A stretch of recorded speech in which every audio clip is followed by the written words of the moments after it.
Dieu. Prenez place.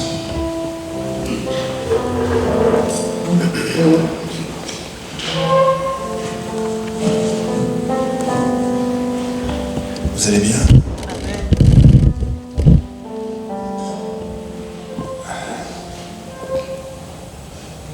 Je ne sais plus par quoi commencer.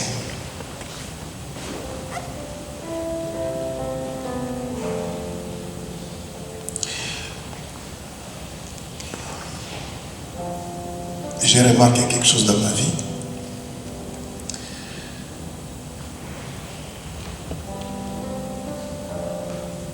Partout où je suis passé,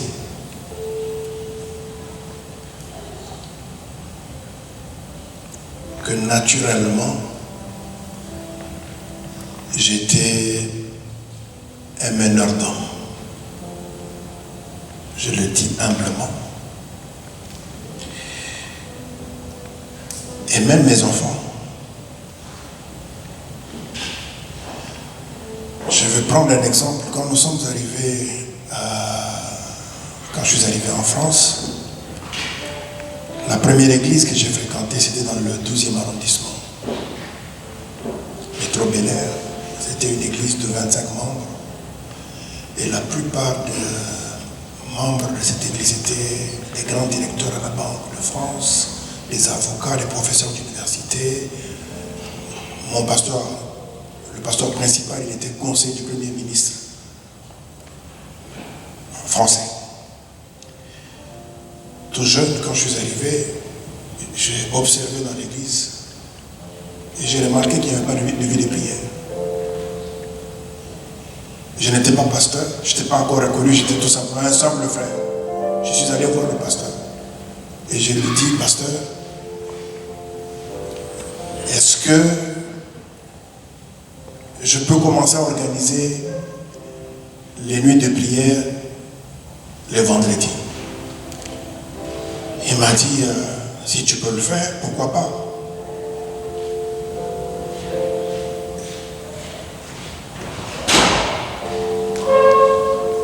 Je n'avais pas de papier, je n'avais pas de travail.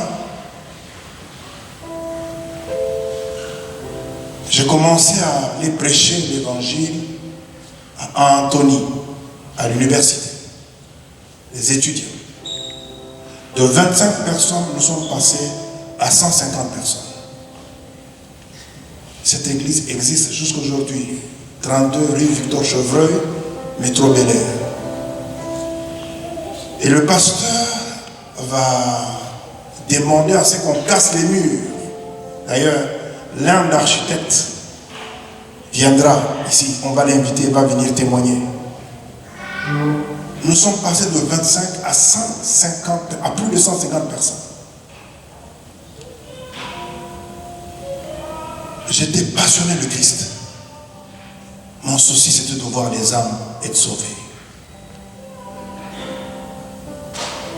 Et lorsque vous lisez les Saintes Écritures, vous allez voir l'apôtre Paul dire les preuves de mon ministère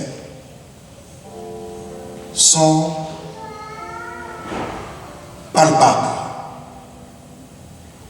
Aujourd'hui, les gens cherchent à se positionner, avoir d'abord le titre, avant de servir le Seigneur.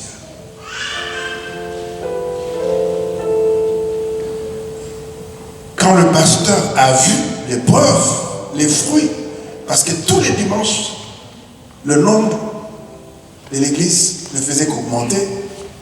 Nous étions 3 pasteurs, en fait 3 stagiaires. Il y avait un pasteur et puis on était 2 stagiaires. Le pasteur responsable commençait déjà dans son cœur à me préparer pour que je puisse le remplacer. Mais ceux qui étaient plus âgés que moi, plus intelligents que moi, se sentaient menacés. Mais moi, ce qui m'intéressait, ce n'était pas le titre. Je voulais voir les âmes être sauvées. Pourquoi je vous donne cet exemple?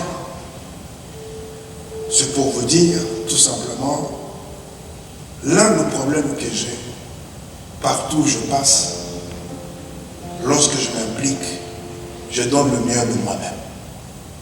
Et des fois, ça étouffe les autres. Et les deux pasteurs vont me combattre. Je vous ai déjà donné ce témoignage.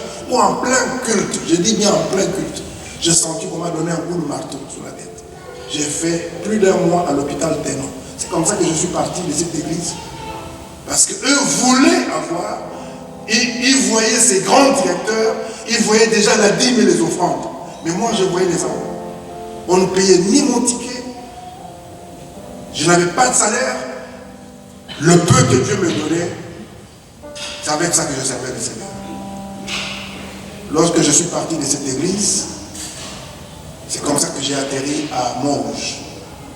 Quand je suis arrivé à Montrouge, on avait 2 églises. On était sur Puteaux et le pasteur Forchelet venait de commencer à Montrouge. Nous étions qu'avant. J'étais le seul noir pasteur. Un jour, le pasteur a dit, je sens quelque chose en toi, je sens que les gens vont venir, et surtout les Africains, les Antillais vont venir. Nous, on a un sérieux problème sur le plan de délivrance, tout ça. On aimerait que tu commences un département. Et il m'a pris par la main, ma femme est là. On est rentré dans la salle, il a dit, tu as un ministère? Prouve-moi que tu as un ministère. La salle était vide. Pas de chorale, pas d'intercesseur. Il n'y avait que moi, ma femme, et on appelait, je crois, Israël. Hein? Israël. On n'était qu'à 3. C'est pour ça que je dis, quand vous arrivez quelque part, vous trouvez, même si c'est un petit noyau, il faut respecter. Bâtir une église, c'est pas facile. Détruire une église, c'est facile. Et on a fait le travail.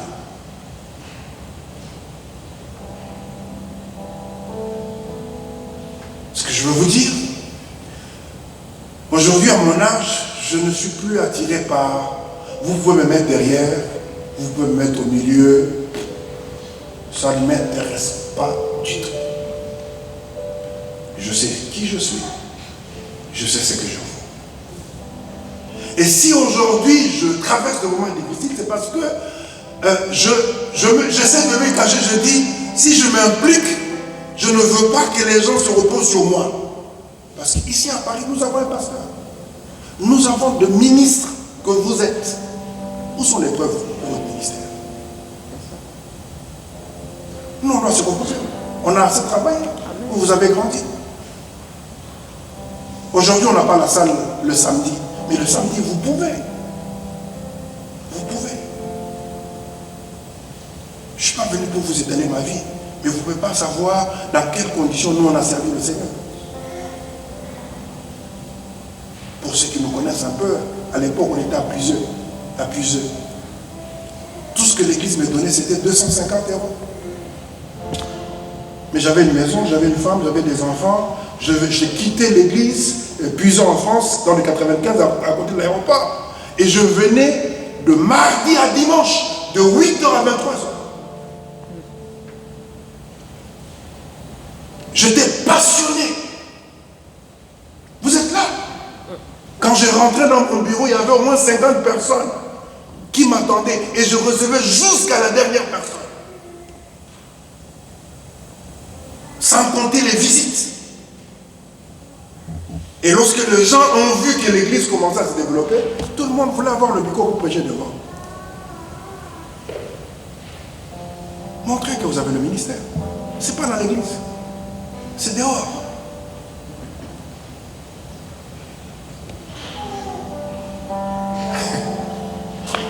Je veux prêcher. Amen. Vous savez, je suis revenu de Kinshasa. J'ai un petit neveu qui devait se marier. Et quand nous sommes arrivés le jour du mariage, mon petit neveu avait demandé que moi je prêche. Mais ils avaient décidé que ce soit quelqu'un d'autre qui va bénir les mariés. J'ai dit, pas de souci. Je lui avais prêché. Le matin, le jour du mariage, le pasteur m'appelle pour me dire, ah non, c'est lui qui devait bénir les mariés. Il est gravement malade et il ne peut pas venir, donc c'est toi qui vas faire tout le travail. Et quand nous sommes arrivés, j'ai trouvé quelques pasteurs C'est à peine qu'il me disait bonjour. Moi, j'ai dépassé ce stade. Dis à ton voisin, il a dépassé ce stade.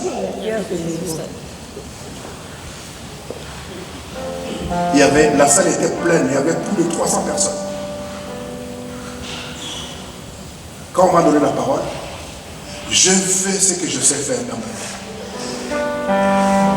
Je peux être en profond sommeil, tu me réveilles, tu me donnes le micro. Je veux faire ce que je sais faire de toute ma vie.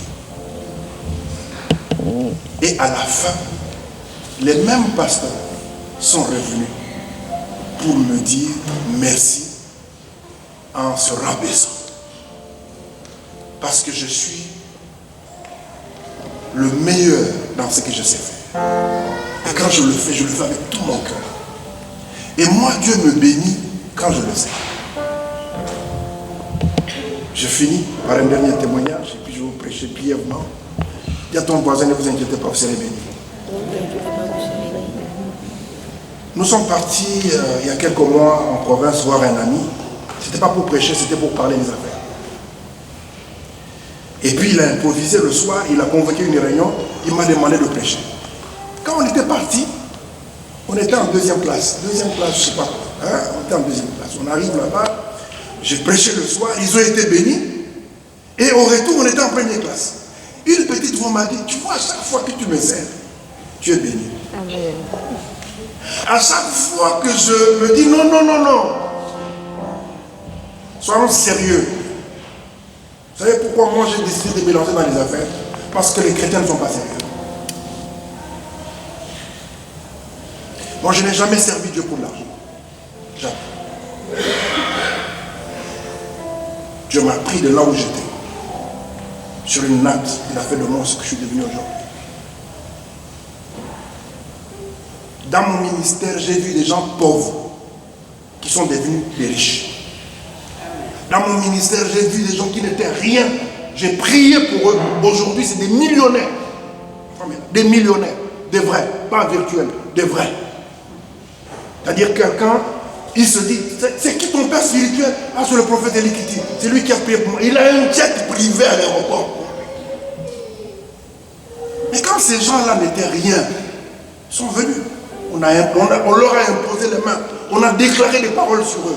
Aujourd'hui, ils sont devenus des millionnaires. Quand tu l'appelles, c'est à peine qu'il décroche le téléphone. J'ai dit non. J'ai dit non. Je t'appelle une fois, je t'appelle deux fois. La troisième fois, c'est fini. Je veux tout t'appeler. Et vous, les chrétiens, vous êtes ingrats. C'est comme ça que j'ai décidé de me lancer à faire des affaires. Et je vais réussir. Parce que moi, les affaires que je veux faire, c'est pour servir Dieu. Mon argent, ça sera pour la gloire de Dieu. Amen. Jamais assez de voir les chrétiens pour donner, c'est compliqué, pour soutenir l'œuvre de Dieu. Non, c'est pas sérieux. Bon, je vous ai parlé en tant que père. Amen. Est-ce que je peux prêcher de vous? Amen. Vous voulez que Dieu vous bénisse? Devez vous servir Dieu. Si moi, je me lève, Dieu va me bénir. Amen. Je suis déjà un homme béni. Nous avons une salle. Regardez. Vérifiez ici à Paris. Vérifiez. Combien d'églises ici à Paris, ils ont une salle comme là? Ils sont tous dans des quartiers, dans des coins bizarres. Des salles bizarres, des toilettes, ça sent mauvais. Mais ici, on vous privilégie. Ça fait des années. Ma fille, elle est là. Elle peut témoigner. Rosa, elle est là. Je préfère être les poches vides, mais privilégier d'abord l'œuvre de Dieu. Ma fille, est-ce qu'il y a un jour où je t'ai appelé pour te dire, ma fille, combien il y a dans le code de l'église? Non. On vous aime. On veut vous servir. Vous voulez que Dieu bénisse votre vie? Servez le Seigneur. Oh, que le nom du Seigneur soit béni. Le thème de mon message ce matin, je l'ai intitulé « Le juste vivra par la foi et pour la foi ». Et je vais vous expliquer pourquoi on doit vivre par la foi et pour la foi. Les gens vont se dire, mais prophète, où est-ce que tu as trouvé tout ça? Lèvons-nous par respect pour la parole de Dieu. On va lire un verset. Je vais l'introduire par ce verset.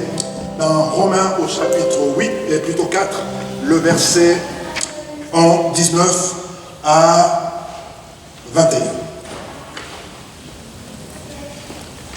Vous y êtes? Dis à ton voisin, vous serez béni. Je regarde l'heure, hein? Je regarde l'heure.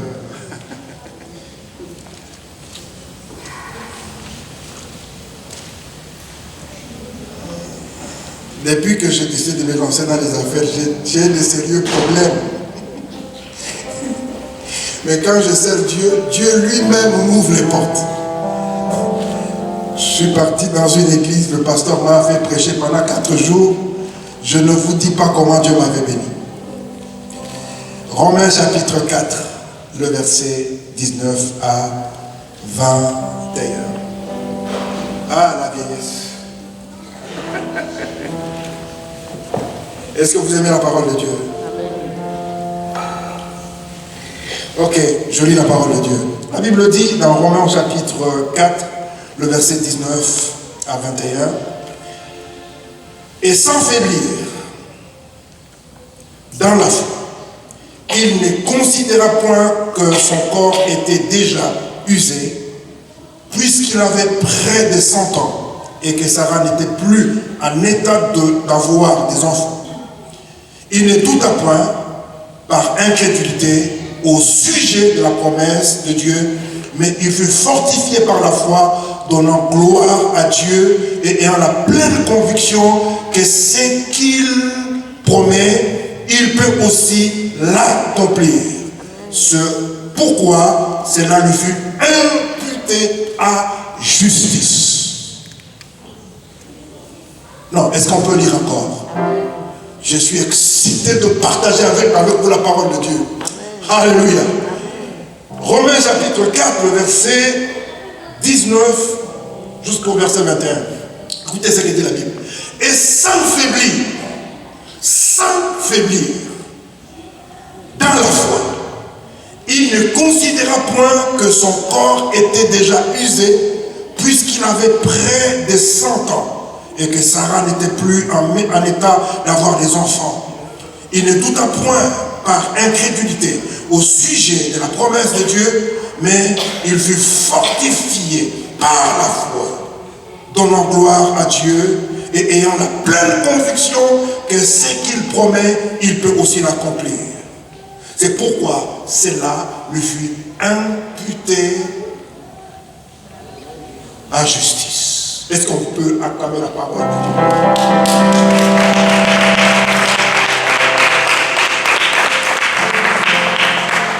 Salue la personne qui est à ta gauche et dis-lui, pendant quelques minutes, ne me dérange pas parce que je vais recevoir quelque chose qui va booster ma vie. Prenez place, s'il vous plaît, prenez place.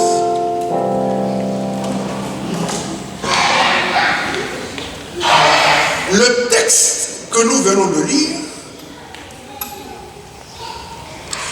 nous parle d'Abraham.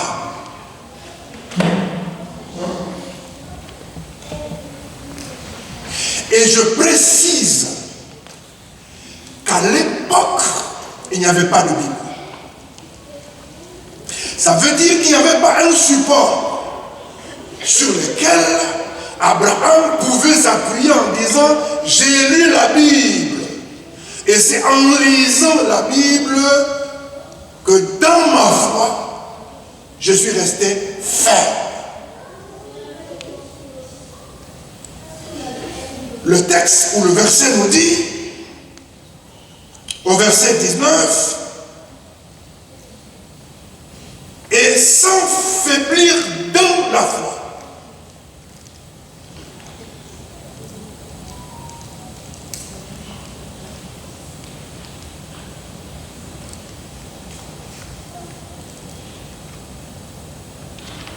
Avant d'abord que je le développe, Laissez-moi d'abord vous parler d'Abraham. Pourquoi on l'appelle le père de croyants? L'histoire nous montre que le père d'Abraham, c'était un idolâtre. Qu'il fabriquait des statuettes. Et que les gens venaient adorer. Et à partir de là, Abraham a commencé à se poser des questions, mais quand j'observe l'être humain, quand je regarde ce qu'il y a tout autour de moi, il y a quelque chose qui ne va pas.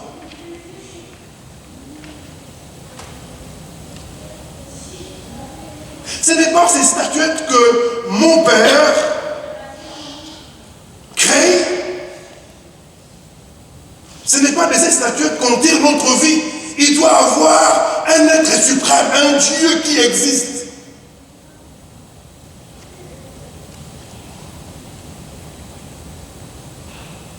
Et il a commencé à chercher. Et il dit, au-delà de ces statuettes, au-delà de ce que je peux voir avec les yeux, il y a un Dieu qui existe.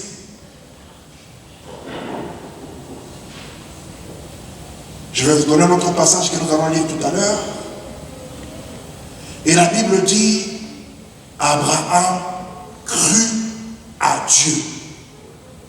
Pas en Dieu, mais à Dieu. Ça veut dire qu'il a cru qu'il y a un être suprême qui existe. À partir de cette sémence-là, ça a attiré l'attention de Dieu. Oh, la Bible dit ça a attiré l'attention de Dieu. Je veux revenir sur ce texte tout à l'heure, mais je veux lire un deuxième texte que vous connaissez, c'est dans Habakkuk au chapitre 2, le verset 3. La Bible dit, chapitre 3 et verset 4, je lis la parole, Habakkuk chapitre 2, le verset 3 et 4, car c'est une prophétie dont le temps est déjà fixé, elle marche vers son terme et ne mentira pas. Si elle tarde, attends-la, car elle s'accomplira. Elle s'accomplira certainement. Voici, son âme s'est enflée et n'est pas droite en lui. Mais le juste vivra par sa foi.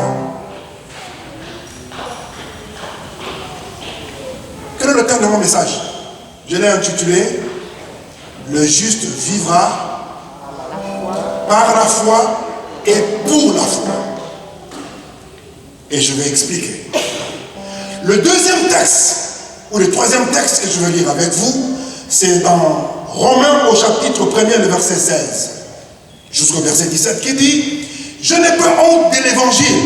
C'est une puissance de Dieu pour le salut de quiconque croit, du juif premièrement, puis du grec. Parce qu'en lui est révélée la justice de Dieu par la foi et pour la foi. Selon qu'il est écrit, le juste vivra par la foi. » Je ne sais pas si vous avez remarqué, dans Habakkuk au chapitre 2, le verset 4, à la fin on dit, le juste vivra par sa foi. Amen. Et dans Romains au chapitre 1er, le verset 16 et 17, la Bible dit, le verset 17, parce qu'en lui est révélée la justice de Dieu par la foi et pour la foi, selon qu'il est écrit, le juste vivra par la foi. Ce sont deux types de foi qu'on doit concilier ou qu'on doit mettre ensemble pour avoir une foi authentique. Il y a la foi qui nous vient de Dieu et il y a la foi que nous avons et que nous donnons comme réponse à l'action de Dieu. Je répète. Il y a deux types de foi que nous devons mettre ensemble. Il y a la foi qui nous vient de Dieu. La Bible dit la foi vient de ce qu'on entend et ce qu'on entend vient de la parole de Dieu. Mais cette foi qui nous vient de la parole de Dieu doit avoir pour réaction notre foi qui croit que celui qui a fait la promesse est fidèle. Donc, le verset que nous venons de lire, dans le livre de Habakkuk, dans Romains, le juste vivra par la foi, montre qu'il y a un Dieu qui existe. Et ce Dieu-là, il est vivant. Et ce Dieu-là, il est juste. Est-ce que tu peux dire à ton voisin, Dieu existe, il est vivant et il est juste.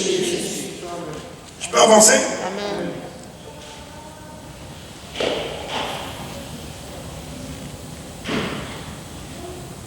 Mes amis, si vous ne comprenez pas ce que je veux vous dire, vous allez avoir une vie chrétienne malheureuse, un ministère médiocre. Vous serez frustré.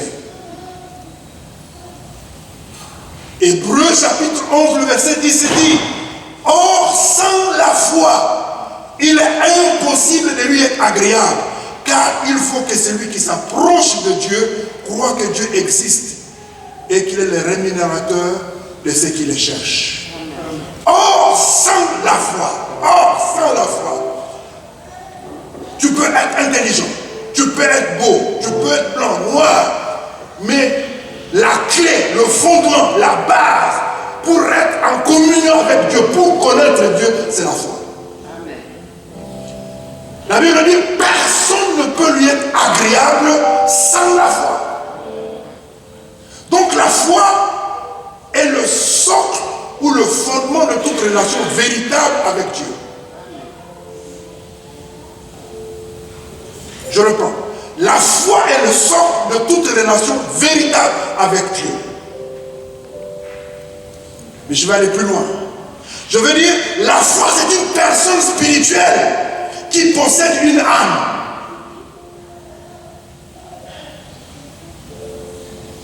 Oh, je répète. La foi c'est une personne spirituelle qui possède une âme. Ça veut dire, il a une volonté, il a des sentiments et il a des émotions. Si la Bible dit la foi vient de ce qu'on entend, ça veut dire que la foi était quelque part, et la foi peut entendre, et peut recevoir des ordres, et la foi peut se déplacer, jusque là où nous sommes.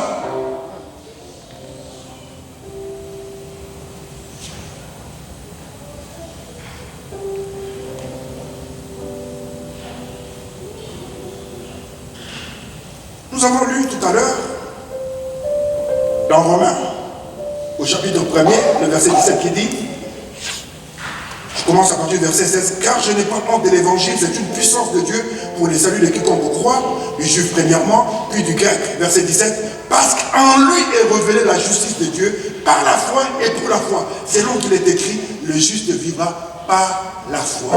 Mais pour que la foi soit opérationnelle, il faut d'abord que l'évangile soit prêché. Que l'évangile du salut soit prêché. Oh, nous avons beaucoup de membres dans nos églises qui remplissent nos chaises, mais qui ne connaissent pas Dieu. L'église est affaiblie parce que beaucoup de gens ne connaissent pas Dieu. Beaucoup de gens ont du mal à ouvrir leur bouche et de parler de Jésus-Christ, de prêcher l'évangile parce qu'ils ne connaissent pas Dieu.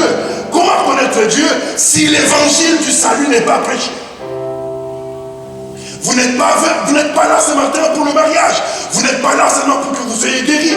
Mais vous êtes là pour que l'évangile du salut soit prêché et qu'en réaction de la prédication de l'évangile, que vous puissiez vous repentir, vous remettre en question et recevoir et donner votre vie à Jésus. La Bible dit à tous ceux qui l'ont reçu, à tous ceux qui croient en son nom, Dieu leur a donné le pouvoir de devenir enfants de Dieu. Mais aujourd'hui, l'évangile du salut n'est plus prêché. La sanctification n'est plus prêchée. Tout ce qu'on sait dire, Dieu va vous élever, Dieu va vous bénir, vous allez voyager dans le monde entier, Dieu est avec vous, l'onction de Dieu vient sur vous. Comment l'onction peut venir sur vous au moment où vous-même vous n'êtes pas converti? Jésus n'est pas venu mourir à la croix pour faire de nous de superstars. Jésus est venu pour nous réconcilier avec Dieu.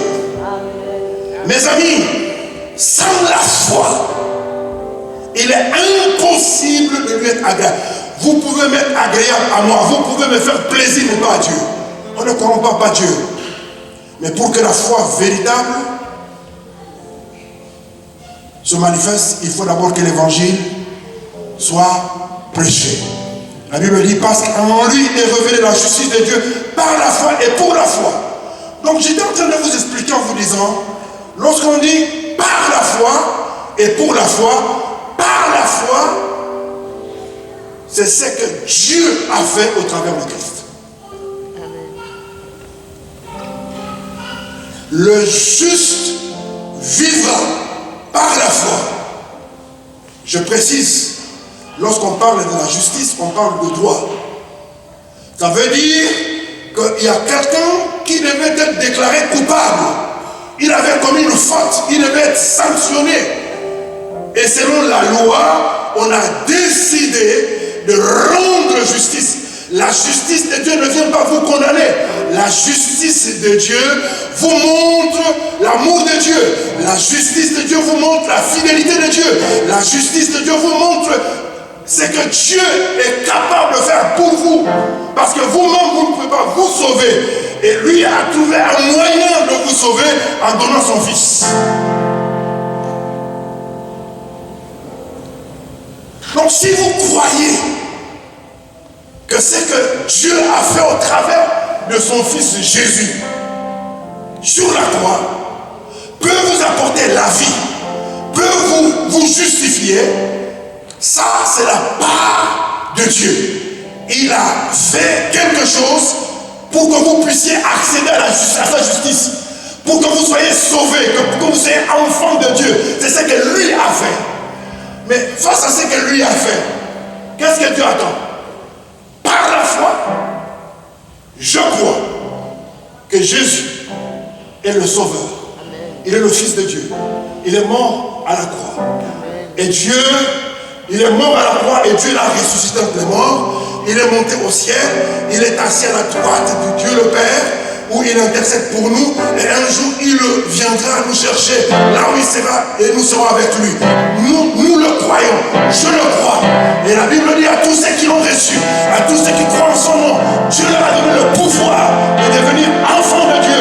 Il n'y a pas un autre moyen, il n'y a pas une autre voie. Jésus est le chemin, la vérité et la vie. Je le crois. Ça, c'est ce que Dieu a fait. Mais quelle est ma part? Ma part, c'est de dire ce que Dieu a fait. Il n'y a plus rien qu'un homme ne peut ajouter à l'œuvre que Dieu a accomplie. Aujourd'hui, nous avons des gens, le matin, ils croient, à midi, ils commencent à lutter. Vous ne savez plus sur quel pied danser. Face à tout ce que Dieu a fait pour vous, quelle est votre réaction? Ma femme, lorsque j'ai appris qu'elle avait le cancer, le mardi de la semaine où elle devait être opérée, hospitalisée, elle a demandé à ce qu'elle puisse prêcher le dimanche. Moi, je savais qu'elle avait mal. Et là où j'étais, je disais, mais cette femme, c'est pas possible. Le mardi, elle va se faire opérer, mais elle prêche quand même. Elle a prêché. Et le mardi, je l'ai accompagnée à l'hôpital pour se faire opérer. Elle ne s'est pas fait opérer une fois, elle s'est fait opérer 2 fois.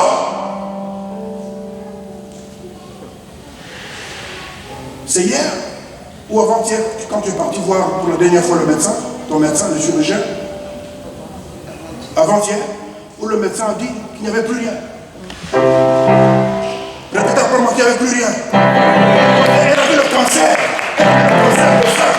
Il y a beaucoup de gens qui ont eu le cancer et qui sont décédés sans faiblir dans sa foi. Sans faiblir. Je suis en train de parler d'Abraham. Mais ici dans cette salle, je ne parle pas d'Abraham. Je parle d'André Martin Kitty. Elle n'a pas faibli dans sa foi.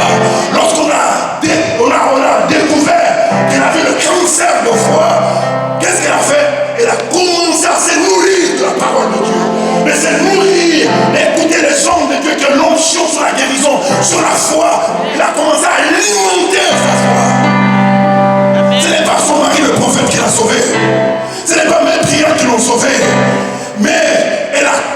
pour que sa foi ne puisse pas faillir. Mes amis, nous vivons un temps difficile, très très difficile. Je ne sais pas si vous suivez les informations. Hier soir, l'Iran a tiré sur Israël. Et si Israël décide de riposter, ce qui va se passer là-bas va nous atteindre ici. Si nous subissons déjà les conséquences de la guerre qui se passe en Ukraine, mais quand la Chine, la Corée du Nord, la Russie, tous les Arabes vont se mettre ensemble, ça sera la 3e guerre mondiale. Dis à ton voisin, tu dois connaître Dieu. Amen. Je dis bien, tu dois connaître Dieu. Amen. Tu dois tout faire pour que ta foi ne puisse pas faillir. Parce que si sans la foi, tu ne peux pas lui être agréable. Sans la foi, tu ne peux pas relever les défis qui sont devant toi. Sans la foi, tu risques de mourir prématurément. Parce qu'il y a des combats, il y a des défis que tu ne peux pas relever avec tes diplômes, avec ton argent. Il n'y a que par la foi. Amen. Amen. Avec tout ce que nous mangeons, avec tout ce qu'on nous nourrit, la mort est partout.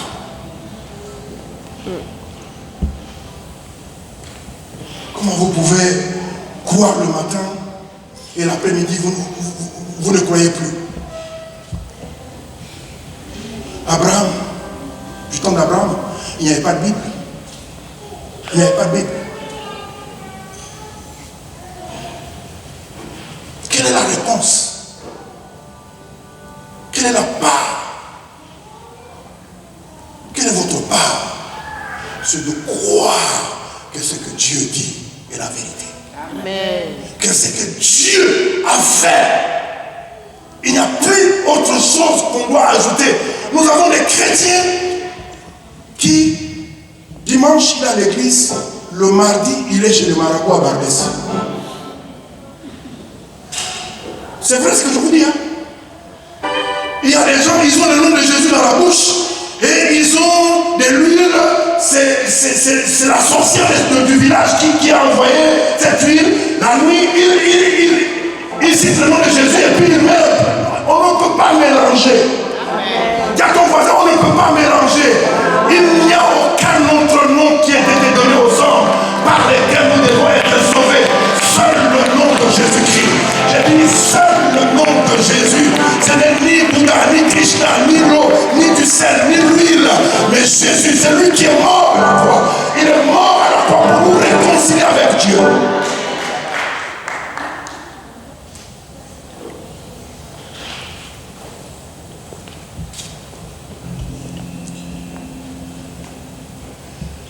La foi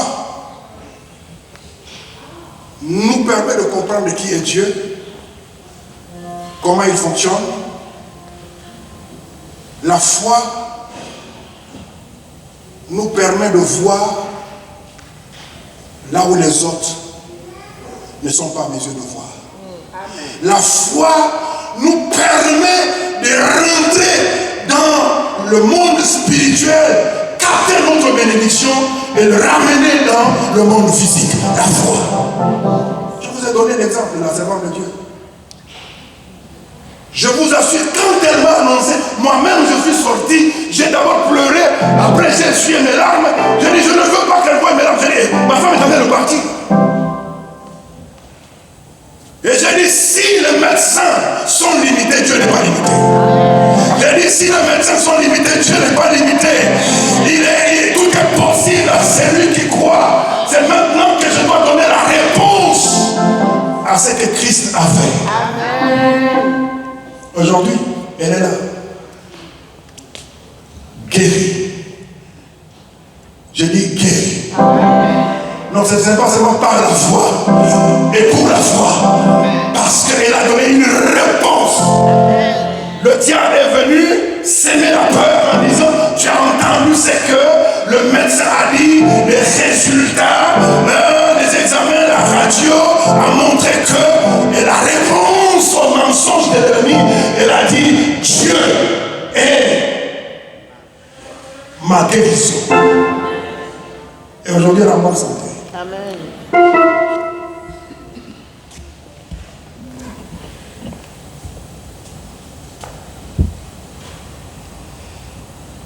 Vous voulez vivre des choses extraordinaires?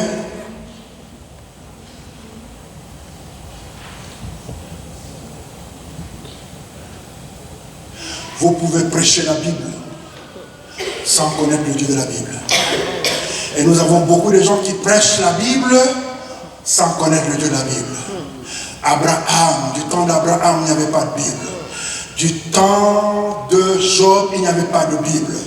Du temps de Marie, il n'y avait pas de Bible.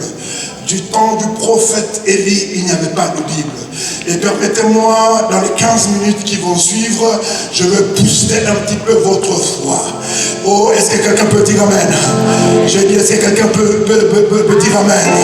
Est-ce que quelqu'un peut dire Amen? Sans la foi, tu ne peux pas être agréable à Dieu. Sans la foi, tu ne peux pas plaire à Dieu. Sans la foi. Et le premier exemple que je vais prendre ce matin, c'est la foi d'Abraham. Répétez après moi la foi d'Abraham. La foi d'Abraham. Sans Bible, sans qu'il y ait un prophète, personne n'est venu prophétiser, personne n'est venu présenter Abraham, personne n'est venu lui parler de Dieu. Mais lui-même, il a dit non. Au-delà de ce que je vois, lorsque je me regarde, lorsque je m'observe, le mouvement, c'est qu'il y a dans mon corps, c'est que je ressens. Non, il y a un être suprême. Mais, vous avez la Bible. Vous avez la Bible que vous lisez une fois tous les 6 mois. Que vous lisez et que vous époussetez, c'est-à-dire vous enlevez la poussière lorsqu'il est 8 heures pour aller à l'église. Mais cet homme, la Bible dit, lorsque Dieu va lui faire la promesse, il avait quel âge? Il avait 100 ans. Et sa femme avait 90 ans. La Bible dit, sans faiblir dans sa foi. Sans faiblir dans sa foi. Il s'est appuyé sur quoi? Il a dit, par rapport à ce que je vois, il y a une puissance. Il y a quelqu'un. Il y a un être suprême tout puissant qui est derrière tout ça. Et s'il dit quelque chose, alléluia. Je le crois. Je n'ai pas à philosopher, je n'ai pas besoin de réfléchir comment, pourquoi. Je crois tout simplement que ce qu'il dit, il va le faire. C'est si simple que ça. Amen. Et la Bible nous dit, pour accéder à la présence de Dieu, il fallait d'abord être déclaré juste. Mais vous allez remarquer qu'Abraham n'était pas juste. C'était un menteur. Dans Genèse au chapitre 12, le verset 12 à 13, au moment où ils arrivent en Égypte, il dit à sa femme, tu es tellement belle. Dis à ton voisin, n'épouse pas n'importe quelle femme. Il dit, tu es tellement belle. Quand on sera en Égypte, tous les grands d'Égypte te verront et voudront te prendre pour femme. Et toi, je te demande de sauver ma vie. Ne dis pas que tu es ma femme, sinon ils vont me tuer pour te garder. Dis que je suis ton frère. Et comme ça, je vais bénéficier. Cette affaire a commencé, c'est pas aujourd'hui. Hein? Vous et moi, regardons-nous. On a aussi des cousins, en fait des cousines qui sont belles. Et il y a un vieux qui a de l'argent dans le quartier. Tu dis, accepte seulement comme ça, ce vieux-là, de temps en temps, il va donner quelque chose. Accepte seulement, même si tu ne veux pas sortir avec lui, mais accepte seulement, de temps en temps, je veux profiter derrière toi. Profiteur, dis à ton voisin, ne sois pas profiteur. Il n'a pas fait une fois, il a fait 2 fois. Mais la Bible dit parce qu'il a cru à Dieu. Cela lui fut imputé à justice. Ça veut dire, bien qu'il n'était pas juste, parce qu'il a cru, le fait qu'il a cru, Dieu va mettre sur son compte. Il va ajouter sur son compte. Il y a ton voisin, il y a un compte. Mais sur ce compte, il y a un vide. Il faut qu'il y ait un dépôt. Il faut que quelqu'un dépose quelque chose pour ton salut, pour ta guérison, pour ta délivrance, pour que tu sois déclaré non coupable. Il faut que ton compte soit alimenté. Et Abraham, il crut à Dieu. Il crut à Dieu. Il crut à Dieu. Il crut à Dieu pour être déclaré ami de Dieu. Qu'est-ce qu'il va faire? Il va croire en ce Dieu-là. Et Dieu va prendre sa justice. Il va le mettre comme dépôt. Il dit, toi qui es un menteur, tu vas être déclaré maintenant juste. Non seulement je te déclare juste, mais je veux faire de toi une source de bénédiction. Non seulement je veux faire de toi une source de bénédiction, mais la Bible dit, Abraham fut appelé ami de Dieu. Amen.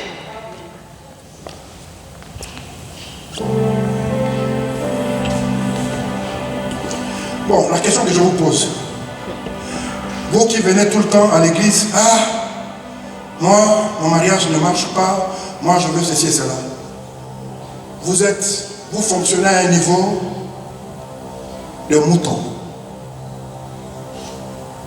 Vous êtes des aigles. Vous devez monter à un certain niveau. Il y a ton voisin, monte à un certain niveau. Monte à un certain niveau. Il a cru à Dieu. Sur son compte, il n'y avait rien. Et Dieu s'est porté garant pour lui.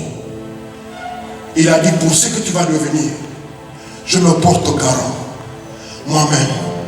Si quelqu'un veut dire, Abraham, il a été maudit, sa femme est stérile, comment se fait-il que sa femme, un jour, de sa femme sortiront le roi et les princes des nations? Qui s'est porté garant? Dieu dit, puisque tu crois en moi, moi je me porte garant sur tout ce qui va t'arriver. Je suis en train de dire à quelqu'un, ta vie est en train de changer. Si tes parents ont échoué, si ta famille a été maudite, si tu es malade, tu peux sortir de cette salle, guéri, restauré. Je dis bien, tu peux rattraper tous les temps perdus à une seule condition, que tu décides, non pas de placer ta foi en un prophète, non pas de placer ta foi en une église, mais de placer ta foi en Dieu. Dieu est capable de pouvoir non seulement à un seul besoin, mais à tous tes besoins, selon sa richesse et en gloire en Christ Jésus. Pas un seul besoin, parce que tu as plusieurs besoins. Je connais un Dieu capable de pouvoir tous tes besoins. Place ta foi en ce Dieu.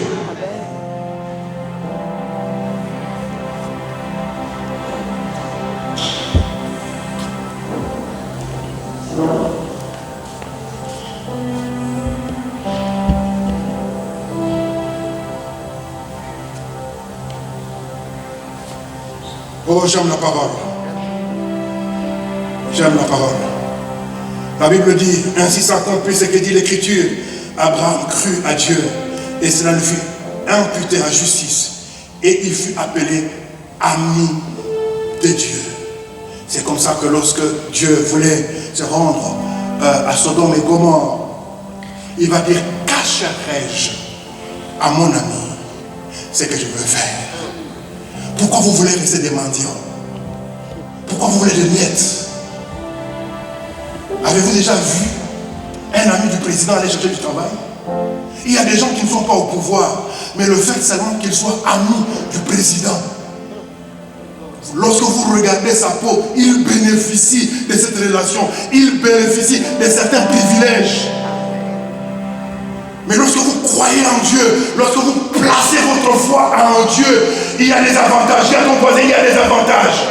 Et le premier avantage qu'Abraham a eu, à part le fait que Dieu a tissé une alliance avec lui, la Bible dit, il fut appelé ami de Dieu. Ami de Dieu.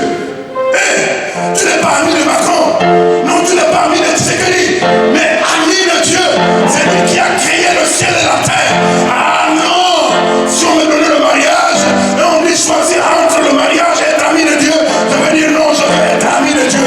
Je veux être ami de Dieu. Pourquoi? Parce que l'or et l'argent lui appartient. C'est lui qui a institué le mariage. C'est lui qui connaît le meilleur mariage.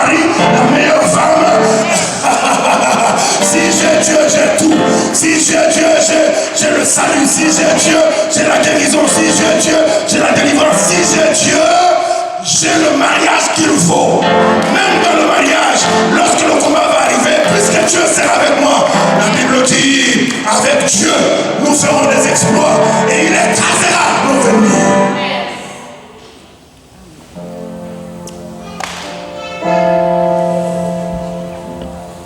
Dis à ton voisin, arrête d'être mendiant.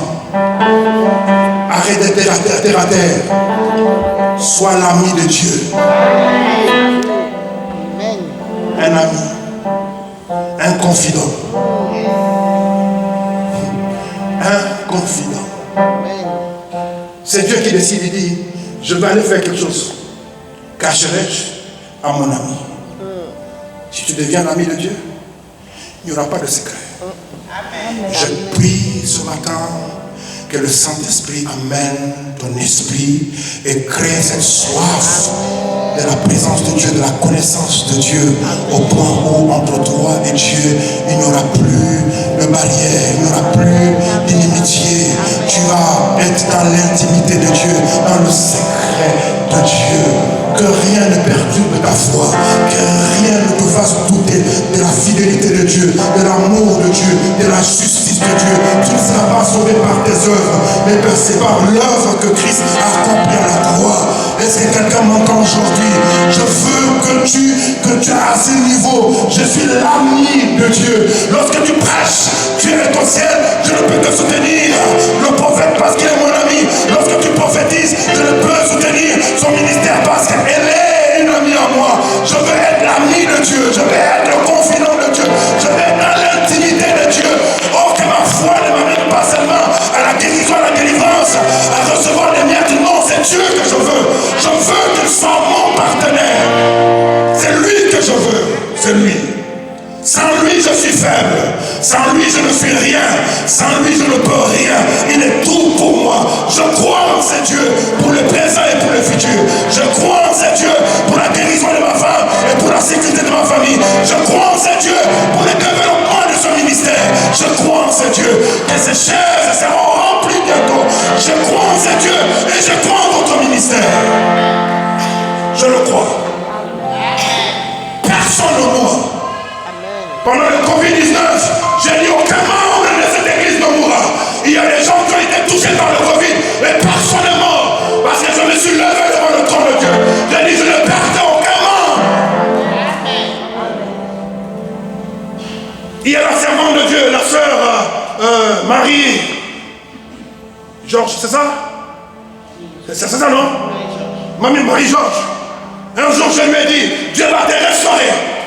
Dieu va te restaurer. Il y a un travail qui a été fait. Et Dieu l'a restauré. Au moment où je vous parle, elle est en Martinique. Dieu a restauré son mariage. Je dis, il y a un Dieu qui existe. Il y a un Dieu qui existe. Ce Dieu-là est juste. Ce Dieu-là est amour. Que personne ne vous condamne. Que personne ne vous condamne. Que personne ne vous juge.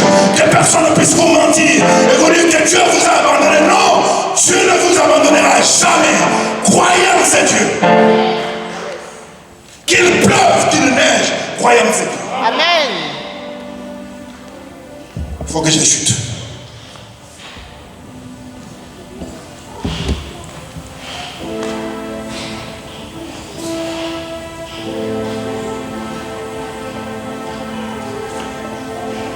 Galates chapitre 3, le verset 6 à 8 dit, comme Abraham crut à Dieu et que ça lui fut imputé à justice, reconnaissez donc que ce sont ceux qui ont la foi qui sont fils d'Abraham, ceux qui ont la foi, pas ceux qui ont fait la théologie, pas ceux qui lisent la Bible.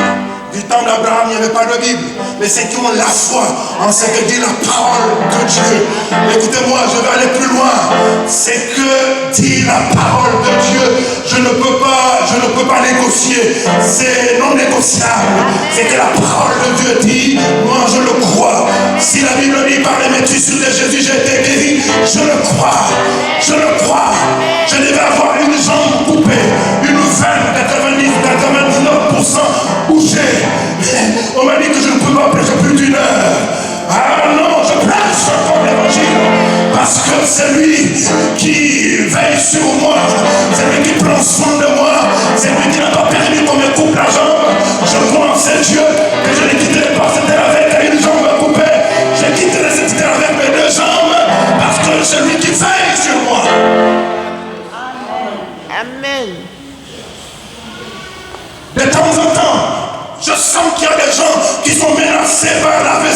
Tu sens le picotement dans ton bras droit. Tu sens que quelque chose. Mais dis à l'AVC, tu sors de mon corps. Mon corps ne sera pas paralysé. Il n'y aura pas d'AVC. Parce que le Créateur a besoin de ce corps. Ce corps est son temple. De nous prêcher l'évangile. Amen. Sans faiblir. Sans faiblir. Et sans faiblir dans la foi, il ne considéra point que son corps était déjà usé, puisqu'il avait près de 100 ans, et que Satan n'était plus en état d'avoir des enfants. Il ne douta point par incrédulité au sujet de la promesse de Dieu, mais il fut fortifié par la foi. Par la foi. D'où lui est venue cette foi? C'est par là que je veux clôturer. Mais laissez-moi vous donner encore un autre exemple. Est-ce que quelqu'un est béni? J'ai dit, est-ce que quelqu'un est béni?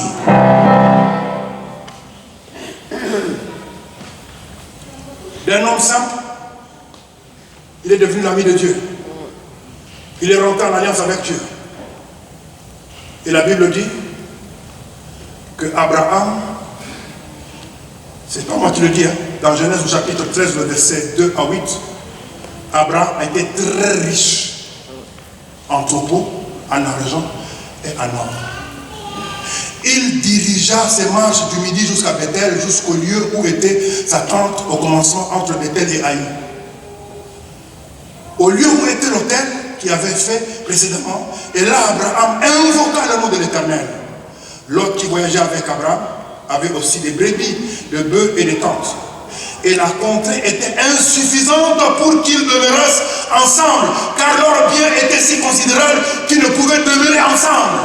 Il y eut querelle entre les bergers de troupeaux d'Abraham et les bergers de troupeaux de Lot. Les Cananéens, les Phéréziens, les Cananéens et les Phéréziens habitaient alors dans le pays. Alors Abraham dit à Lot, qu'il n'y ait point, je te prie, de dispute entre moi et toi, ni entre mes bergers et tes bergers, car nous sommes frères. Quand tu deviens ami de Dieu, quand tu es en alliance avec Dieu, tu ne cherches plus les opportunités, ni l'argent, c'est l'argent qui te cherche. Amen. C'est-à-dire que le bousculade qu'il va avoir, c'est parce qu'il n'y a plus d'espace. Il y a tellement de biens, il y a tellement de biens. La Bible dit qu'il avait des bœufs, il avait de l'or, il avait de l'argent, et entre lui et son frère, il n'y avait plus d'espace. De la grâce de Dieu, de l'onction de Dieu qui était sur lui, le fait qu'il était ami de Dieu, son frère a bénéficié lui aussi. Ils ont commencé à se disputer. Mais pourquoi vous vous disputez pour les SMIC? Pourquoi vous vous disputez pour la dîme que vous devez donner chaque fin du mois, les 100 euros que vous donnez, ou le 120 euros, ou le 150, chaque fin du mois, tu commences à calculer, à dire, mais si je donne ma dîme, si je paye ma dîme, comment je vais payer les factures, comment je veux vivre, comment je veux faire? Deviens ami de Dieu. Dis à ton voisin, deviens ami de Dieu. Fais de Dieu ton partenaire. Tu n'auras plus le problème à payer ta dîme.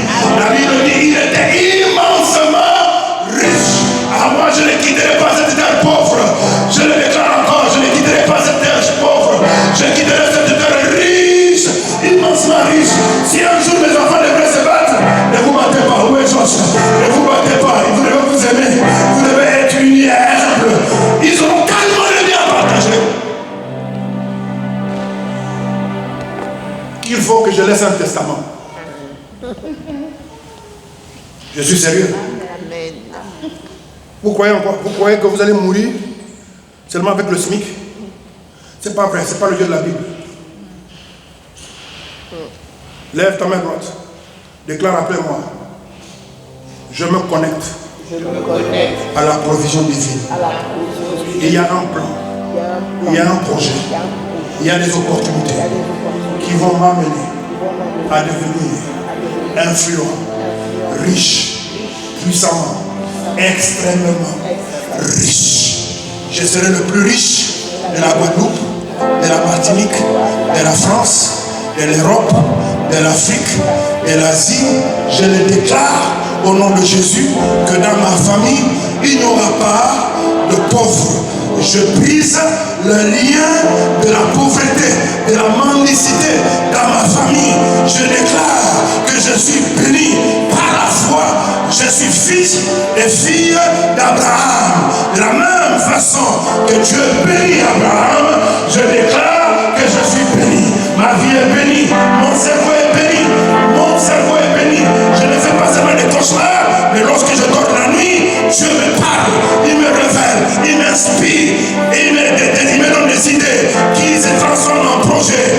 Au nom puissant de Jésus-Christ, je déclare que je suis un homme puissant, que je suis un homme béni, que je suis un homme extrêmement béni. Celui qui dit Amen, il le reçoit.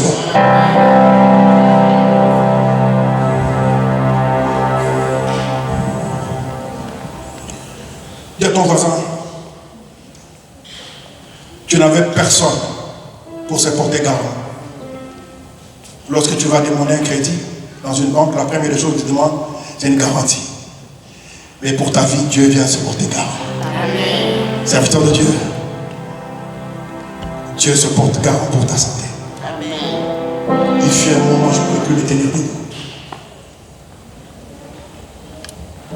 Il fait un moment, je ne peux plus le tenir debout. J'avais tellement de douleur. Il fallait que je prenne au moins 4 comprimés pour supporter la douleur. Et des fois, j'arrivais à l'église parce que ma jambe ne rentrait pas dans ma paire de chaussures. J'avais tellement mal. Mais je disais, si je dois mourir, je vais mourir en servant le Seigneur. Mais on ne peut pas servir un Dieu vivant et mourir. Amen. En servant ce Dieu, je me suis connecté à la vie divine. Amen. À la santé divine. Que ceux qui sont malades ce matin soient guéris. Que ceux qui sont malades ce matin soient restaurés. Croyant ce Dieu-là, croyez. Deuxième exemple que je vais prendre rapidement, c'est la foi de Job. Répète après moi, Job. Je vous relève notre histoire rapidement, parce que je vais finir. Ça se passe dans Job au chapitre 1er. Le problème de Job, c'est quoi? Le problème de Job, c'est que Job avait foi en Dieu. Mais sa foi n'était pas basée sur la justice de Dieu, mais sur la justice des hommes. Ça va gazouiller dans quelques minutes. Une conférence, les anges sont venus faire le rapport. Et puis le diable les introduit pendant que les anges étaient en train de faire le rapport. Et Dieu lui pose la question, d'où viens-tu? Et le diable dit, je viens de circuler sur la terre, je viens de me promener. Je lève ma main droite et je libère l'onction sur une personne ce matin. En disant, à partir de ton ministère, à partir de ta vie de prière, le diable ne pourra plus circuler librement comme il le faisait avant, tant que toi tu seras dans cette maison, dans ce quartier et dans ce pays. Oh, vous n'avez pas compris. Amen.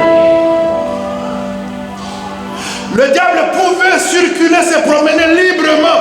Et Dieu lui pose la question, est-ce que tu as vu mon serviteur Job? Job est victime du témoignage que le ciel témoigne sur lui. Il est victime. Job n'a pas pris la femme d'autrui, Job n'a pas volé, Job n'a pas triché, Job n'a pas tué, mais Job est victime parce que le ciel témoigne qu'il est un homme intègre, craignant Dieu et juste. Je veux dire à quelqu'un ce matin, c'est que tu subis. Tu n'as pas besoin que les gens puissent avoir pitié de toi. Tu n'as pas besoin de te culpabiliser. Parce que ce que tu subis n'a rien à voir avec un péché que tu as commis. Tu n'as pas commis un péché, mais ce que tu subis, c'est parce que le ciel parle en bien de toi. Je dis à quelqu'un, le ciel parle en bien de toi. Le ciel parle en bien de ton couple. Le ciel parle en bien de ta famille. Le ciel parle en bien de ton ministère. Et l'enfer est enchaîné. L'enfer est enchaîné. L'enfer a dit, on a attaqué ses finances, on a attaqué sa santé, on a attaqué son mariage, on a attaqué ses Dis à ton voisin, je ne lâcherai pas. Tu es tout pour moi.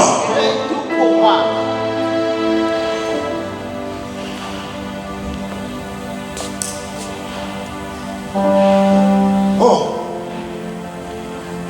je vais donner une révélation. Il y a des gens qui ont des problèmes, non pas parce qu'ils ont péché, mais parce qu'ils ont refusé de croire. De croire en la justice de Dieu, de croire en ce que Dieu a fait.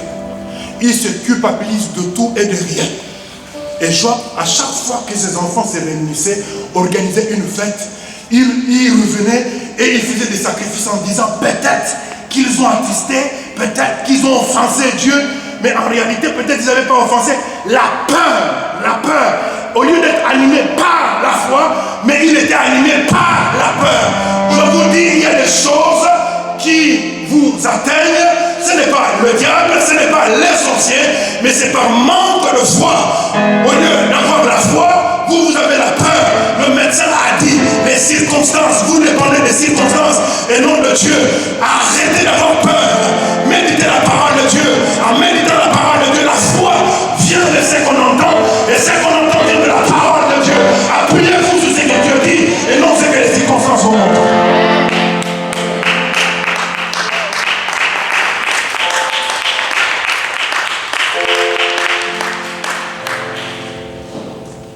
C'est que Dieu a témoigné sur Job. Job l'a confirmé.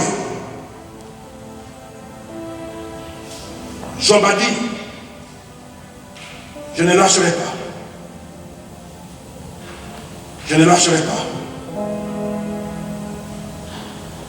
Dans Job au chapitre 27, le verset 5, écoutez ce que dit l'autre Job. Puisqu'il ne s'appuyait pas sur Dieu, sur la justice de Dieu, il s'appuyait sur sa propre justice. Écoutez ce que Job dit dans Job au chapitre 27, le verset 5. Loin de moi la pensée de vous donner raison. Jusqu'à mon dernier soupir, je défendrai mon innocence. Je tiens à me justifier et je ne faiblirai pas. Mon cœur ne me fait de reproche sur aucun de mes jours. Je veux dire à quelqu'un ce matin que ce qui t'arrive n'a rien à voir avec la justice des hommes, mais de Dieu. Puisque tu cherches à plaire aux gens, nous vivons dans un monde où les gens veulent paraître au lieu d'être. Tu veux que les gens sachent que tu es bon. Tu veux que les gens sachent, non, l'homme est ingrat. Même si tu lui fais 99, je ne sais pas combien de pourcentage, le jour où tu commettras une seule fois qu'il va oublier. La personne à qui il faut plaire, c'est Dieu. Et si tu m'entends, la personne à qui il faut plaire, c'est Dieu. La Bible dit que tout homme soit reconnu pour menteur et que seul Dieu soit reconnu pour vrai. Je m'adresse à vous les pasteurs. Vous les saints Thomas, les saints 3 fois. Tu sais ton problème c'est quoi? Ton problème c'est parce que Dieu ne t'a pas encore exposé. Mais tu sais toi-même ce que tu fais, non? Le Saint-Esprit est partout. Quand tu es sous la douche, sur ton portable, le Saint-Esprit sait tout et il voit tout. Donc tu essaies de montrer à tout le monde que tu es saint, que tu es sans faute. Le seul que je connais qui n'a jamais commis le péché, c'est Jésus.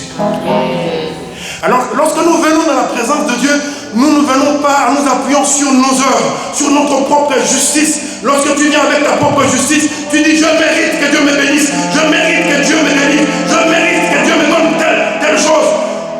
Si tu t'appuies sur ta justice, tu es déjà condamnable.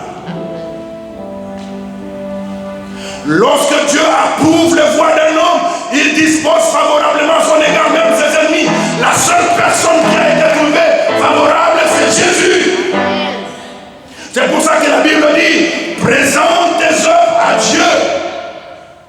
Et il fera quoi? Et il fera quoi? Il fera... Lisez la Bible. Dites à ton voisin,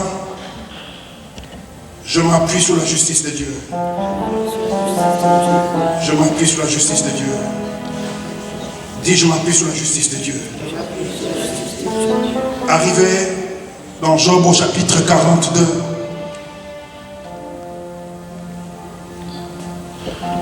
Job reconnaît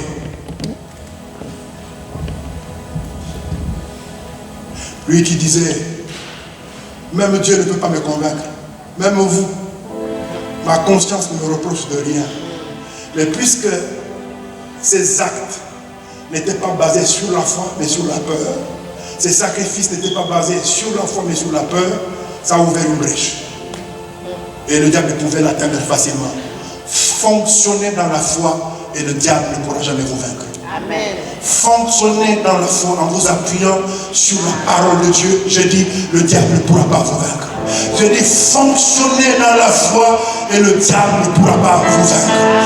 Ne vivez pas dans la foi de temps en temps, c'est-à-dire, tu crois à un moment donné, tu enlèves tes yeux comme Pierre. À un moment donné, il fixe ses regards sur Jésus. À un moment, il sort son regard, il commence à regarder. Il y a l'autre autour de moi. Comment ça se fait que je marche sur l'eau? En ce moment-là, il commence à se noyer.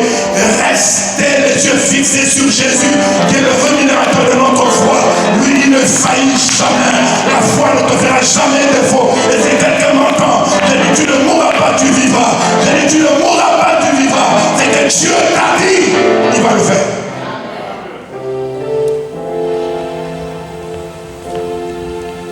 Après avoir parlé, après s'être justifié, Job chapitre 42, écoutez, Job répondit à l'Éternel, je sais que tu peux tout et que rien ne peut faire obstacle à tes projets. Je dis à quelqu'un, Dieu a un projet pour toi. Amen. Et il peut tout. Amen. Qui ose, dis-tu? Qui ose, dis-tu, obscurcir mes desseins par des discours sans connaissance? Oui, j'ai parlé sans le comprendre. Des choses merveilleuses qui me dépassent, que je ne connais pas. Écoute, disais-tu, c'est moi qui parlerai. Je vais te poser des questions et tu m'enseigneras. Jusqu'à présent, j'avais seulement entendu parler de toi. Mais maintenant, mes yeux t'ont vu.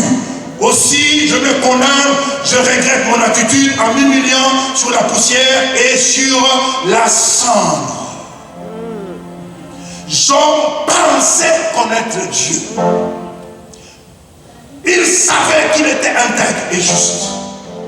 Puisque ce n'est pas un ange qui a témoigné, mais c'est Dieu lui-même qui a témoigné. Mais malgré ça, la Bible dit, la justice d'un homme, c'est comme un vêtement souillé devant Dieu. En dehors de Christ, personne n'est juste. Est-ce que quelqu'un m'entend? Est-ce que quelqu'un m'entend? Est-ce que quelqu'un m'entend? Tu entends une réponse venant de la part de Dieu. Tu entends une guérison, tu entends une délivrance. Mais le diable ne cesse de te condamner. De te dire tu as fait, ta famille a fait. On t'enseigne sur les hôtels, sur les liens de famille, sur les ceci et cela. Tu es découragé, tu as dit, est-ce que je vais m'en sortir? J'ai une bonne nouvelle pour toi. Dieu se porte garant pour toi. Si tu crois en lui, si tu crois en tout ce qu'il t'a dit, Dieu se porte garant. Si du temps de Job, il n'y avait pas de Bible, et Dieu, la Bible nous dit, Job crut en Dieu et il ne pécha point. Dans tout cela, il ne pécha point. Qu'est-ce que Dieu a fait? Dieu va honorer cette fois-ci l'humilité de Job, parce qu'il va reconnaître que je pensais te connaître, et en réalité je ne te connaissais pas. J'avais entendu parler de toi, mais maintenant mes yeux t'ont vu. J'ai dit à quelqu'un, entre entendre et voir, c'est des choses différentes. Entre entendre c'est un témoignage, mais voir c'est être témoin. Et puis témoin de quelque chose. J'ai dit, tu seras témoin de ta délivrance, tu seras témoin de ton élévation, tu seras témoin de ta guérison, tu seras témoin de ta restauration, tu seras témoin de ton miracle. Tu ne parleras plus de témoignage de ton personne, mais tu seras le témoin de ton peuple témoignage. Celui qui dit Amen, il le reçoit. Je dis, celui qui dit Amen, il le reçoit. Tu seras témoin de ton élévation. J'en ai assez d'être témoin de plusieurs personnes. Je veux être témoin de ma propre vie. Je vais témoigner que Dieu est avec moi. Je vais témoigner que je suis né de nouveau. Je vais témoigner que je marche dans la crainte de Dieu. Je vais témoigner que je connais Dieu, il me connaît. Je vais témoigner. Amen. J'avais entendu parler. Maintenant, mes yeux t'ont vu. Amen. En sortant, je suis venu en tant que prophète de Dieu pour te dire, cette semaine, le ciel est ouvert. J'ai dit à quelqu'un, le ciel est ouvert. J'ai dit encore cette semaine, le ciel est ouvert. Je vois le chiffre 7. Si à partir de minuit ce soir, tu peux entrer en prière, jusqu'au dimanche prochain, quelque chose va arriver dans ta vie. Je dis bien quelque chose va arriver dans ta vie. Tu as pas entendu, mais cette fois-ci, tu vas vivre. Tu vas voir l'accomplissement de ce que Dieu t'avait dit. Je ne dis pas dans un mois, je ne dis pas dans 2 semaines. Je dis cette semaine, si cette semaine seulement, en rentrant ce soir à partir de minuit, prends la décision de dire, je rentre en jeûne, je ne mangerai qu'à 18h toute la semaine, et reste en prière. Dis, ce que j'avais entendu comme promesse, je veux voir cette promesse se réaliser cette semaine. Et il y aura beaucoup de témoignages dans cette église. La Bible dit, Dieu rétablit, il rétablit Job, que Dieu puisse rétablir ta vie de prière, que Dieu puisse rétablir ta relation avec lui, que tu sois l'ami de Dieu, que tu sois l'intime de Dieu, que tu sois l'ami du Saint-Esprit, que Dieu puisse rétablir ta vie. Est-ce que celui qui dit Amen, il le reçoit? Quand je vois le musicien commencer à passer, je comprends déjà. Mais laissez-moi. Troisième témoignage que je prends rapidement. C'est la foi du corbeau. Répétez après moi le corbeau. Le corbeau. Dis, répétez après moi le corbeau. Le corbeau. La Bible dit dans 1 Roi chapitre 17, verset 4 à 6. C'est Dieu qui parle à Élie. Lorsqu'il a déclaré, il a fermé le ciel, Dieu lui dit, tu boiras de l'eau du torrent. Et j'ai ordonné au corbeau de te nourrir là. Il partit et fit selon la parole de l'Éternel. Et il alla s'établir près du torrent de Kérit, qui est en face du Jourdain. Le verset 6, écoutez, c'est le verset qui m'intéresse. Le corbeau lui apportait du pain et de la viande le matin, et du pain, de la viande, et de la viande le soir. Et il buvait l'eau du torrent. Maintenant, je me pose la question. Oh, musicien, attendez, je comprends. Attendez. Vous savez le problème de beaucoup de personnes ici. Lève-toi ce soir. Non. Dieu peut te choisir. Il dit, c'est un exemple, hein, je donne. Tu vas soutenir Tata Bijou. C'est Dieu qui t'a parlé. C'est pas Tata Bijou, mais c'est Dieu. Est-ce que tu penses que Dieu, quand il te demande de faire ça, il ne sait pas que tu as des factures? Il sait. Mais qu'est-ce que Dieu veut voir? Ta foi. La foi en quoi? La foi en ce que lui, il t'a dit.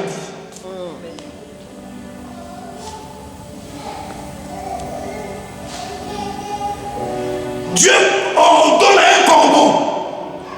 Il dit, mon serviteur va venir se réfugier au torrent de Kérit. Pendant un certain moment, le matin, le midi et le soir, tu vas lui apporter à manger. Il a reçu l'ordre. Un corbeau, répétez comme un corbeau. Un corbeau. Et nous venons de lire dans la Bible dit, chaque jour le corbeau venait le matin, il apportait la provision le matin et le soir. Si un corbeau peut obéir à Dieu, répétez après moi, tu es sorcier.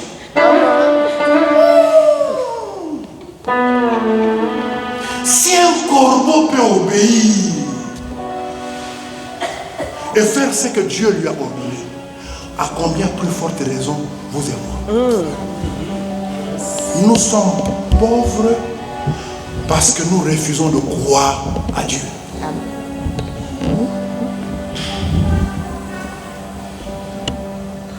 C'est pour ça que je vous dis, la foi, c'est une personne spirituelle, une personne vivante, qui a une âme, qui a une volonté, qui a des émotions, qui a des sentiments, qui a des yeux et qui a des oreilles, qui a une bouche. Vous pouvez parler, communiquer à la foi. Vous pouvez interagir entre vous et la foi. Quand Dieu te parle, tu réagis, même si tu regardes aux circonstances. Nous avons vécu des miracles extraordinaires. Je vous dis, ça fait des années que je suis pasteur, je n'ai jamais eu de salaire. Comment on a fait pour vivre pendant toutes ces années?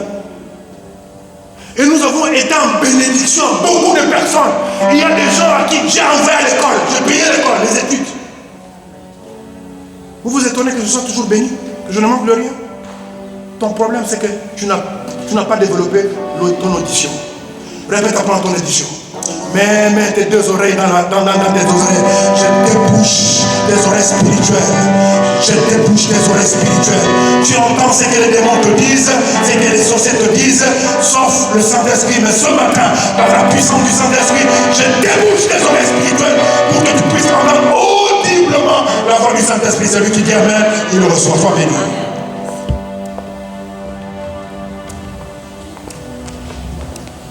Je pose la question. Là où le corbeau allait prendre, quelqu'un sait, il y avait une adresse. Mais chaque jour, il y avait de quoi aller nourrir son serviteur. La foi.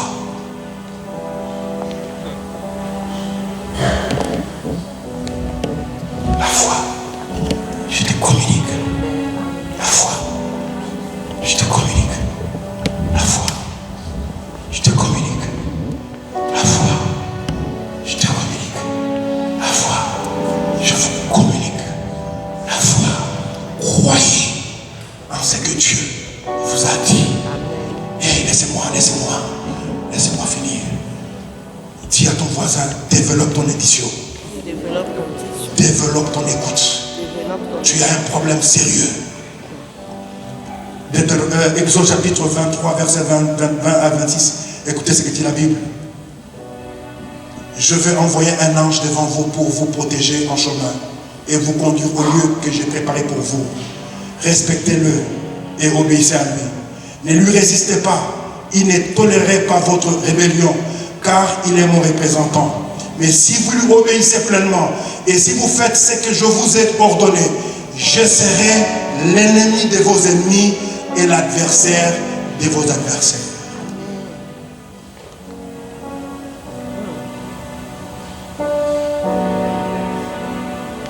Je suis en train de libérer les mariages déjà ici. Amen. Je vois une personne rentrer dans cette salle avec une robe blanche, mais je ne vais pas citer la personne parce que je ne suis pas venu pour prêcher pour le mariage.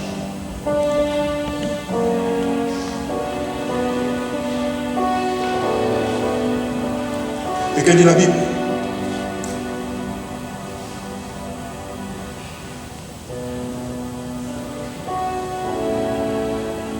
Mais si vous lui obéissez pleinement et si vous faites ce que je vous ai ordonné, je serai l'ennemi de vos ennemis et l'adversaire de vos adversaires. Apprenez à écouter Dieu par la foi. Apprenez à obéir à Dieu. Apprenez à faire ce que Dieu vous demande. Vous n'aurez pas à combattre toute votre vie. Il y a des niveaux d'attaque de combat que votre foi, même votre prière ne peut rien faire. Et vous avez besoin d'associer Dieu par votre obéissance, par la réponse à ce qu'il t'a dit. Si tu crois ce qu'il t'a dit, il dit, je serai l'ennemi de tes ennemis. Il va s'opposer à tout ce qui s'oppose à ta vie, à tout ce qui s'oppose à ton épanouissement, à ton développement, à ton élévation, à ta guérison, à ce que tu ne puisses pas briller. Dieu dit, si tu obéis, si tu écoutes et tu fais ce que moi je te demande de faire, ce n'est pas toi qui seras leur ennemi, mais moi, je serai leur adversaire. Si Dieu est pour nous, qui sera contre nous?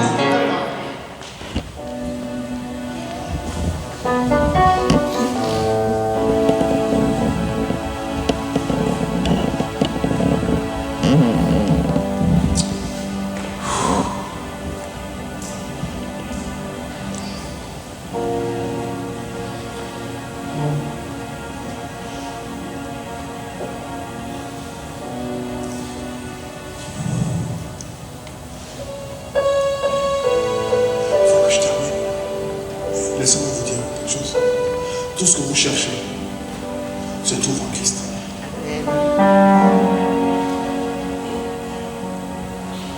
Éphésiens chapitre 1, le verset 20 à 23 dit, en le faisant agir en Christ, lorsqu'il a ressuscité, il a fait siéger à sa droite dans le monde céleste.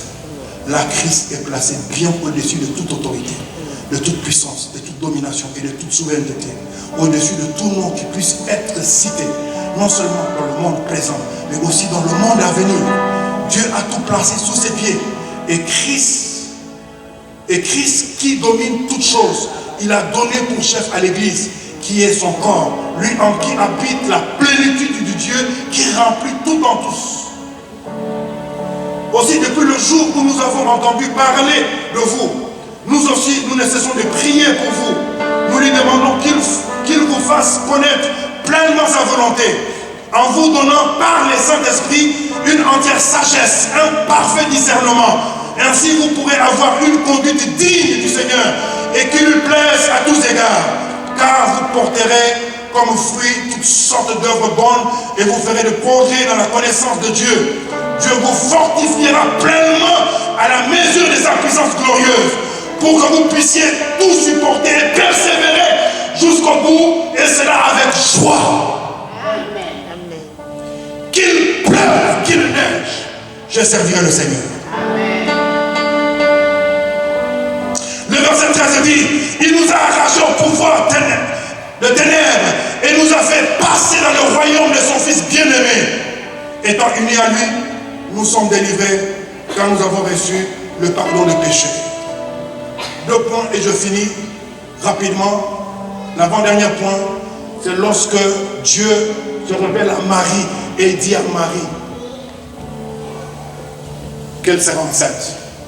Étant fiancée, vierge, elle dit, comment cela se passera-t-il? Puisque je suis vierge, je n'ai jamais connu d'homme. Et l'ange lui dit, le Saint-Esprit viendra sur toi et te couvrira. C'est pour cela que l'enfant que tu porteras sera un saint enfant. Et il ajoute, comment cela se fera-t-il? L'ange lui a répondu, lorsqu'il lui a répondu, et il va donner un autre témoignage plus en disant, ta cousine, elle aussi, elle est enceinte, celle qu'on appelle stérile, elle est déjà à sa 6e mois. Je suis en train de prophétiser à quelqu'un que pendant que tu es dans cette salle, tu ne vois pas que ton mariage est déjà là. Je suis en train de prophétiser sur quelqu'un. Alléluia, alléluia. Pendant que l'ange parlait à Marie, Élisabeth était déjà à sa 6e mois. Est-ce que tu sais que déjà au ciel tu es déjà enceinte? Au ciel tu es déjà marié. Mais le transfert est en train de se faire ce matin pendant que je prêche. Celui qui dit Amen, il le reçoit.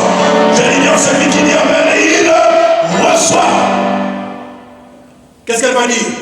Qu'il me soit fait selon ta parole. Combien de personnes sont prêtes à faire la volonté de Dieu même quand ça les arrange pas? Quel scandale, tu es fiancé, encore vierge, et on voit le changement. Tu commences à cracher. On demande à Joseph, tu es au courant? C'est toi, l'initiateur. Il dit non. Elle m'a dit qu'un ange lui est apparu. Mais moi, le prophète, je vais aller acheter le couteau. Je t'égorge. On a du mal à accepter la volonté de Dieu. Que Dieu plie notre volonté. Comme Daniel a dit, même si Dieu ne nous délivrait pas de cette fournaise, nous ne nous inclinerons pas. Parce que nous reconnaissons qu'il y a un seul Dieu.